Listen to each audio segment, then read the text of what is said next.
August the 12th, 2025. Guys, this weather's getting crazy and very unpredictable.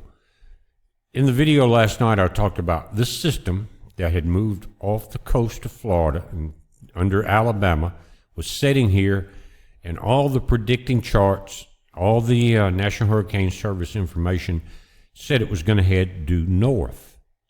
And we're seeing a good bit of moisture up in here. We'll look at the infrared. But what did not happen was this bottom section of the storm kind of broke away and pushed to the west. Now it's under Louisiana and moving north. It's about to come to us. Right now we're probably going to get some rain in the next few minutes. But this bottom section shifting, guys, is going to throw this moisture over into Texas before it's said and done, and that's one of the things we didn't want to have. Now, a lot of you guys up in the Smoky Mountains may have been praying very hard, but you're still getting a lot of rain, but the system did not set right there like they said it would and move north. So this is, again, some good prayers, and a good thing that it happened. Now this moisture will be kind of distributed out across the southern states instead of pumping right in on top of you. Now, with the good news, there's sometimes you got to have a little bad news. That's just how it goes, right? One of the systems we've been watching that was really onshore in the Central America section has come off just south of the Yucatan and now is starting to develop. Look right there. National Hurricane Center is watching it. This is kind of a dangerous area. How many storms have we seen set up right here? And sometimes they'll catch the edge of the Yucatan. Sometimes they will shoot the gap between the Yucatan and western Cuba right there and get up into Florida. Anyway, so the warnings last night that I gave you they're less than they were then because of the scattering of the motion of the storm, and now it's being distributed again over our state, over southern Louisiana, and it's going to move to Texas.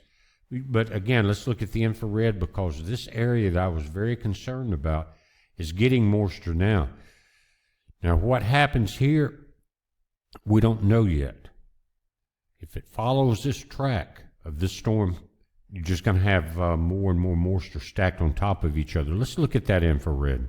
And this is what we have tonight. It is 7:34 p.m. Central Time, 8:34 over on the East Coast, 6:34, I think, in California. Now, one thing let's point out, over near the Sea of Cortez here, in Baja, you got a lot of moisture building up. It may move into the Sea of Cortez, or it could move north. Now, Arizona, you in New Mexico have been dealing with some fires, even up into Utah and Colorado and California. So maybe some of this will push up your way.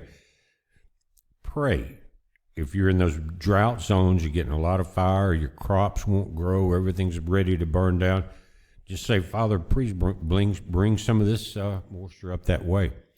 Now, again, here's the moisture off of the coast of Louisiana now.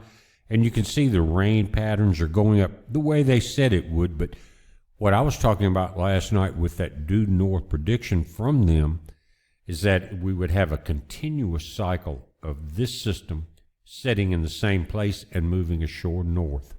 And it's a blessing that that is not happening right now. Now, it will spread the flooding. Maybe we won't have much over into Texas. You don't need a lot because you're already starting to get set up for the moisture here in the last few frames. See this? Now I want to zoom right into the Caribbean. This is the Western Caribbean. You can see the Yucatan Peninsula here, blue lines, and the western tip of Cuba, excuse me. And look at the already formation right here. We talked about this, guys. This is usually where they happen here or up into the Gulf of Mexico itself. But everything's been kind of staying suppressed to the south because of that high pressure. That high pressure is letting up, and that is going to not only let this storm move into the Gulf of Mexico, but for you guys on the East Coast watching Tropical Storm Erin, if this high pressure continues this movement, the chance of impact on the East Coast is a lot less. It will turn and follow that gap in this high pressure. Let's look at the infrared while we're here. Again, very explosive storms. Look at this. You're seeing a recycling. You saw it cycle up. That's how hurricanes work. It lets out a lot of energy, and then it starts to recycle. Let's change this filter just a moment. This is called NT microphysics. And NT stands for nighttime, but you can see it during the daytime too. What you're seeing is two different colors. Notice as this loop starts, this pink area on the edges, it's already turning counterclockwise. Now the upper level is what you can almost see the opening of the center rotation right here. That's telling me that it's going to develop very quickly. Now, if it goes across the Yucatan, of course, that's going to slow it down. If it shoots straight through the gap, there will be nothing to slow it down. While we're here, let's look at Africa. You can see it right here. Now, something that we talked about in this last night, we were seeing in this light pink here, the Saharan sand layer, and it was pushing down to the north and northwest. Remember that, guys? And I was saying that was going to keep this storm kind of to the north. What is it? What are we seeing, though, now? This storm is pushing into the Saharan sand layer and absorbing a lot of it. But this thing is still predicted to become a Cat 3. Check that out. This is Aaron. Now, look at what's coming off under this in the protected area. And when I say that, Aaron, as strong as it's going to become, is absorbing what would block these storms. Look back here, guys. And this is something I mentioned a couple weeks ago when I was complaining about we need some type of tropical activity or we're going to overheat. I think we're about to get it. Check this out. Wow. Now, this update came out about an hour and 10 minutes ago. It's 7:43 p.m. Central Time. Here's one of the storms moving up to the northeast. Here's Tropical Storm Aaron. It is still at 45 miles per hour, and it has increased in forward speed up to 22 miles per hour. That's pretty good pace for a tropical storm like this. It's, again, going to continue to move in this area, and if the high pressure opens, it's going to follow right along the east coast. But right now, we have a 20% chance of cyclone formation in 7 days. Notice they're predicting it to move across the Yucatan. That's the best case scenario because that slows it down. When you don't have a foot in the water, a storm starts to lose its energy.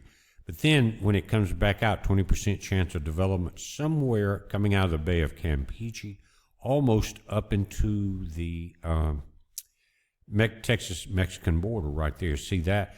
But now the cone is where they're thinking it will form. Right now, I got news for them. This thing is forming really quickly. You saw the rotation, and it looked like it was moving a little further to the north. We'll just have to wait and see on that. Either way, it's going to enter into the Gulf of America and bring some showers into Texas and Mexico. And just depending on the curve, we'll have to wait and see. But that's what we're dealing with. They're saying there's a 20% chance of formation. Tropical wave over the northwestern Caribbean Sea is producing disorganized showers and thunderstorms, extending across eastern Honduras, northeastern Nicaragua, and adjacent marine areas. The system is forecast to move west-northwestward and across the Yucatan Peninsula on Wednesday with no significant increase in organization. That's because it's going to move overland according to them. Some development of the system is possible after it emerges across the southwestern Gulf beginning on Thursday, while the system moves to the west-northwest or northwest at 10 to 15 miles an hour. Again, guys, when you're coming back out into this area, it's very warm. And it's technically the Bay of Campeche right there. And then you're into the open Gulf waters. It's interesting to see all of these things changing. The intertropical convergence zone has changed. So now all we can do is deal with those changes and watch how it changes the storm patterns that we're seeing now. But again, it's a blessing, even though you're getting the rain into the Rockies and, the Smoky Mountains and up into Alabama and all. It's not the intense, continuous rain, but still you got to pay attention to it. Don't get caught in a low-lying area. and watch for any changes in this system. It's setting right here, but and you saw that rotation in that opening, and it could very well move across here. So the quicker it moves across, the stronger it will remain, because once it takes itself out of the warm water of the Western Caribbean and gets ashore, then the front tip or the western tip of the storm will go into extremely warm Bay of Campeche waters. So watch for development. It's that time of year, guys. It's a heads up. Be safe.